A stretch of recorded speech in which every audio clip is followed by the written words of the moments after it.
aktif organisasi pas jadi mahasiswa itu buang-buang waktu. Sekarang mungkin lo sering denger quotes dan omongan yang kayak tadi. Aktif organisasi itu udah dirasa nggak penting sekarang, karena ternyata dampaknya tuh nggak sebagus yang diharapkan oleh orang-orang. Dan untuk ngecek ini sebenarnya simple. Coba aja lu riset dikit, lu cek ketua atau wakil ketua BEM lu, ketua wakil ketua himpunan lu 1-10 tahun ke belakang. Bahkan lu bisa juga cek mapres yang aktif di organisasi di kampus. Berapa banyak sih dari mereka yang bisa kerja di tempat bagus, bisa banyak duit, bisa sukses? Harusnya sih gua bisa bilang gak banyak. Banyak yang akhirnya malah melempem ketika abis lulus. Sekarang pun kita bisa lihat ya, pemerintah juga nge-push banget biar makin banyak mahasiswa bukan masuk organisasi, tapi justru untuk ikut magang. Terutama lewat program-program kayak Magang Merdeka atau sekarang namanya adalah Magang Berdampak. Tapi faktanya banyak juga ya mahasiswa yang gak ikut organisasi, ikut magang sana-sini. Udah magang 3-4 kali sebelum lulus, bahkan ada yang udah 7-8 kali magang. Tapi kok mereka yang magang ini juga gak sukses juga ya setelah lulus. Gak heran banyak sertifikat magang cuma jadi bahan flexing di LinkedIn doang dan udah berhenti di sana. Buat lo yang mahasiswa akhirnya bertanya-tanya, jadi mending gua magang atau mending organisasi atau mending gua ngapain gitu. Nah, barusan gua baru aja bahas tentang hal-hal negatif dari magang dan ikut organisasi. Tapi tentu ada hal positifnya juga dong dan opportunity cost dari keduanya. Supaya lu bisa tahu lu harus milih yang mana. Welcome to Career Advice. Ini adalah segmen baru dari 1% khusus buat lu yang baru lulus SMA, mahasiswa, atau fresh grade. Stay tune, tonton video ini sampai habis.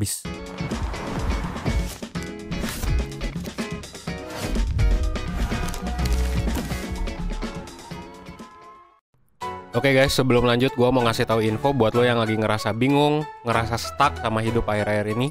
Entah itu soal karir, pendidikan, hubungan, keluarga, pernikahan, atau hal-hal personal lainnya. Sekarang 1% tuh nyediain psikotes premium. Di dalam psikotes premium ada berbagai pilihan tes yang dirancang buat ngebantu lo lebih paham siapa sih diri lo sebenarnya, supaya lo bisa ngambil keputusan hidup lo dengan lebih baik. Psikotes ini tuh ngegabungin berbagai jenis tes psikologi profesional. Jadi setiap lo beli, lo bakal dapet beberapa psikotes, disatuin reportnya jadi puluhan halaman untuk hasil yang akurat dan personal. Lo bisa baca puluhan halaman ini, dan yang paling keren, kalau lo nggak ngerti atau lo ada pertanyaan, lo bisa dapet insight lanjutan lewat konsultasi bareng expert dari 1%, langsung berdasarkan hasil tes lo. Langsung aja kunjungi 1.bio/psikotes premium buat info lebih lanjut.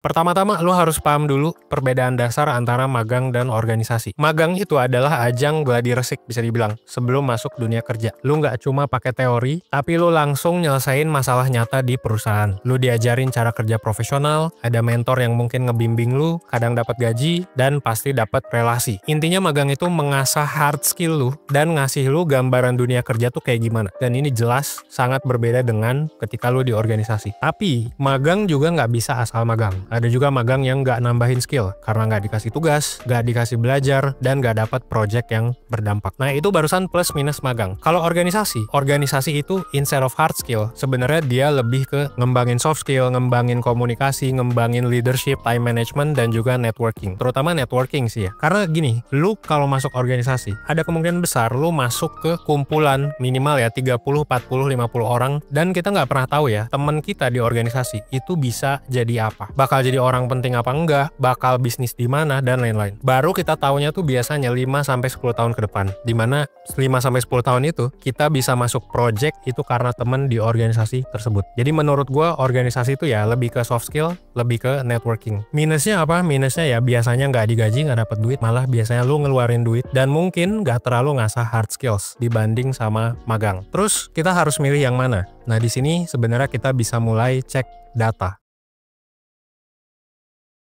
Kalau kita cek dari data, dari program Magang Berdampak 2025, ini versi baru dari Magang Merdeka ya. Magang Berdampak itu bilang kalau 16,52% peserta dari magangnya itu langsung dapat job offer. Artinya hampir 2 dari 10 orang itu bisa dapat langsung koneksi ya ke pekerjaan tetap. Bahkan kalau secara global, angkanya tuh bisa lebih tinggi. Jadi kalau dari angka dari NICE, ini riset dari lembaga di luar negeri, itu sekitar 50% populasi kerja itu biasanya dapat kerja full full time karena mereka udah magang. Studi yang lain juga bilang kalau 52,3% kesiapan kerja mahasiswa itu biasanya datang dari pengalaman magang. Nah, makanya kalau lu mau masuk industri, lu mau jadi pekerja, lu kudu mulai dari magang. Mungkin banyak yang ngeluh ya. Minusnya adalah ya tapi magang dibayar kecil atau kena pressure kayak karyawan full time. Well, bener. Tapi kalau menurut gua, sekali lagi gua ulang, justru lu harus nyari magang yang banyak pressure-nya. Karena semakin banyak pressure, semakin banyak resiko, semakin banyak lu salah, lu bisa belajar banyak. Bahkan kalau kita lihat salah satu contoh, Warren Buffett ya. Warren Buffett ini kalau lu nggak tahu, dia tuh punya uang ribuan triliun. Dulu Warren Buffett itu maksa buat magang sama Benjamin Graham. Ini Benjamin Graham itu investor legendaris yang bikin buku The Intelligent Investor. Dan si Ben Graham juga pada masanya juga bilang, bahkan harusnya si bocah Warren Buffett ini bayar kalau mau magang sama gua. Karena ilmunya tuh banyak banget. Dan mungkin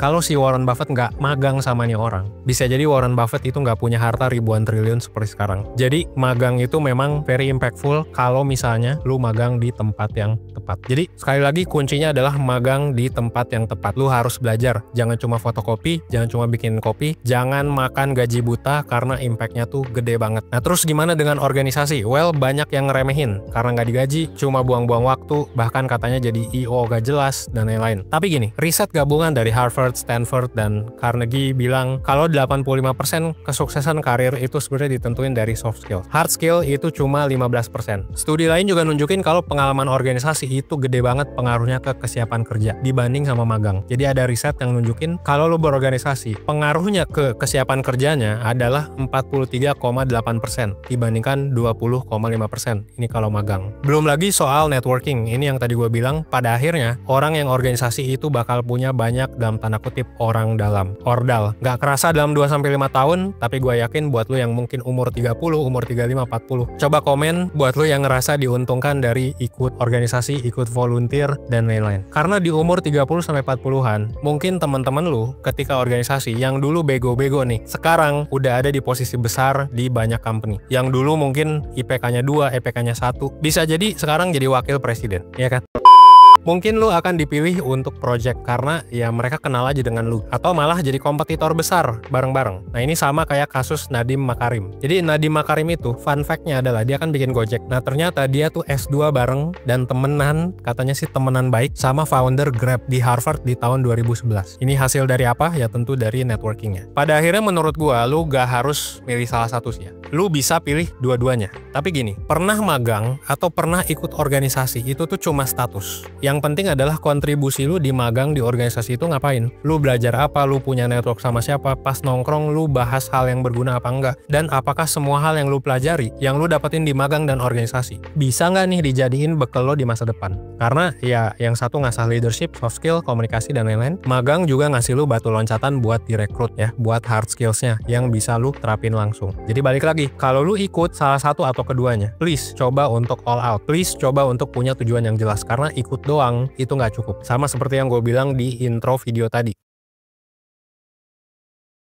So, bisa nggak sih jalanin keduanya bareng? Well, kalau menurut gue bisa. Tapi, lu kudu punya time management yang rapi, harus punya komitmen yang kuat, dan lu harus punya mental baja. Gue kenapa bisa ngomong kayak gini? Karena gue pernah ngelakuin kedua hal tersebut. Dulu gue tuh ikut organisasi 3 tahun, kebetulan di BEM Fakultas. Gue ikut berbagai macam kepanitiaan juga. Sampai di tahun 2018, gue tuh sempet jadi ketua BEM, atau mungkin di beberapa kampus namanya presiden mahasiswa, di psikologi UI. Terus, di saat yang sama, dari tahun 2015 sampai gue lulus, gue juga rajin ikut magang. Gue magang di berbagai perusahaan education technology. Pertama dari Ruang Guru, terus habis itu Zenius. Gue juga magang sempat di Mamikos. Jadi gue magang di banyak tempat. Dimana tiga-tiganya ini gue magang itu jadi fondasi buat gue ngebangun ya company gue sendiri gitu ya. Dan dulu karena gue males kuliah lama-lama juga, makanya gue ngejar biar gue bisa lulus 3,5 tahun. Dan ya syukurlah ya bisa tercapai. Possible nggak sih untuk dilakuin? Ya possible gitu ya. Dan ini juga sebenarnya compounding ya. Jadi gue nggak bisa bilang instan, karena dulu gue juga sebelum bikin companies, gue juga kerja dulu di beberapa startup setelah lulus sambil bikin 1% 100%. Jadi menurut gue bisa-bisa aja dilakuin perlahan-lahan, nanti nggak kerasa lu tiba-tiba punya company sendiri atau lu udah jadi manajer dan lain-lain. Nah jadi game plan-nya adalah kalau lu adalah anak SMA sekarang atau lu udah mahasiswa, lu bisa fokus ke organisasi buat jadi part-time saat kuliah. Jadi kuliah tuh jangan cuma jadi kupu-kupu sih menurut gue. Lu harus ngelakuin sesuatu. Salah satu yang bisa lu lakuin adalah organisasi. Pas jadi mahasiswa itu memang networking enak banget gitu ya, karena lu semua sama-sama miskin, lu semua sama-sama masih bodoh, lu semua sama-sama masih nggak tahu mau ngapain, tapi lu berteman sama semua orang, lu kenalan sama semua orang, bikin jaringan, kerja tim, ya lu kalau udah nemu temen yang oke, yang jago, ya lu berteman terus karena itu bakal jadi buat upgrade soft skills. Nah kalau libur kuliah, nih banyak juga nih libur kuliah banyak yang gabut. Nah untuk magang menurut gue bisa dilakuin pas libur kuliah. Lu siap-siap tapi untuk kirim CV itu sebelum libur kuliah gitu. Itu yang gue lakuin dulu juga. Jadi libur kuliah tuh dipersiapkan, jangan gabut, mending lu target gitu ya, lu mau magang di company apa. Hitung-hitung siapa tahu kan dapat duit, dapat pengalaman juga. Tapi gimana kalau lu ngerasa wah organisasi atau magang bukan buat gua ya, yang penting sebenarnya jangan gabut. Karena ada banyak jalan lain. Lu bisa ikut lomba gitu kan, lu bisa mulai bisnis sendiri, lu bisa bangun personal branding, lu bisa bangun personal project, atau lu tekuni skill tertentu sampai lu jago biar jadi ciri khas lu. Gua punya temen gue ini fokus di fotografi sejak kuliah. Kupu-kupu sih orangnya, tapi akhirnya bisa bikin agensi marketing yang oke. Terus gue juga ada temen yang dari dulu udah bikin bisnis, ya sekarang juga bisnisnya makin besar, meskipun dulu sering gagal. Pada akhirnya apapun jalannya, selama lu serius, selama strateginya bagus, sebenarnya bakal sukses-sukses aja pada waktunya. Yang jelas memang nggak ada jalur paling sempurna sih menurut gue. Yang ada adalah cuma strategi yang paling cocok buat kondisi lu, dan lu sebenarnya nggak harus tahu semua dari dulu gitu ya. Itu nanti bakal ada ups and downs-nya sendiri. Nah buat lu sekarang, mungkin lu adalah fresh grad dan lu ngerasa lu belum ngapa-ngapain, lu adalah mahasiswa, lu adalah anak SMA, lu ngerasa belum ngapa-ngapain, it's okay. Karena gue dulu juga ikut organisasi, itu baru pas kuliah. Dulu tuh gue pas SMA kerjaan gue cuma nongkrong ngerokok gitu ya, balik ke rumah udah malam gitu, main Dota dan lain-lain. Tapi salah satu hal dulu yang ngubah gue itu sebenarnya adalah ketika gue lihat hasil psikotes gue sih pas di kelas 3 SMA gitu. Jadi gue ngelihat oh ternyata gue bisa oke di leadership, gue bisa oke di seni dulu hasil gue. Nah buat lo yang bingung, lo belum ngapa-ngapain juga, saran gue juga ini bisa jadi hal yang lo lakuin. Yang gue rekomendasiin adalah untuk ikut psikotes. Jadi psikotes tuh ada di mana-mana gitu ya, tapi lo juga bisa ngerjain psikotes dari 1%, ada yang gratis, ada yang berbayar. Kalau yang premium gue saranin lo beli yang minat bakat atau kepribadian gitu, karena ini harganya juga affordable buat mahasiswa. Siapa tahu jangan-jangan selama ini lo punya potensi tapi lo nggak sadar, lo nggak memanfaatkan potensi itu. Jadi meskipun itu gambaran doang dari psikotes, belum tentu bener juga kan, tapi seenggaknya lo jadi tahu oh kedepannya gue kayaknya ada di bidang ini. Nah dari sana lo bisa nge-snipe opportunity untuk ke magang atau organisasi yang selaras dengan hasil psikotes lu sih. Hopefully video ini bisa ngebantu ya, terutama untuk teman-teman mahasiswa. Ya kalau misalnya lu ada pertanyaan, lu bisa ke comment section aja, karena kemungkinan besar gue akan jawabin semua. Ya gue atau tim gue lah ya, bakal jawabin semua. Akhir kata gue Evanes 1%, well, thanks.